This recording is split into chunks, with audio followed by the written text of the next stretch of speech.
আপনার খালেস নিয়াতে যদি গরু কোরবানি করেন, আল্লাহ তাআলা বলেন যেই মৌলানা সাহেব, মৌলভী সাহেব, ইমাম সাহেব গরুতে ছুরি চালাইল, কিতাবের ভিতরে লেখে ওই গরুর এক ফোঁটা রক্ত জমিন স্পর্শ করার আগে ওই গরুর শরীরে যে পরিমাণ পশম আছে, আল্লাহ বলেন প্রত্যেকটা পশমের বিনিময় স্বরূপ একটা একটা করে নাকি আপনার আমলনামায় লিখে দেয়। গরু বলেন সুবহানাল্লাহ।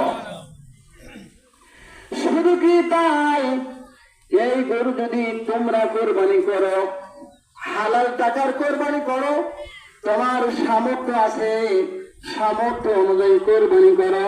সামর্থ্য থাকার পরে যদি তুমি কোরবানি না করো, কোরবানি না দেয়, আল্লাহ বলেন ওই লোকটা আরেকটায় যাওয়ার, ময়দানে যাওয়ার কোনো প্রয়োজন নাই। যদি বলেন ঠিক কিনা?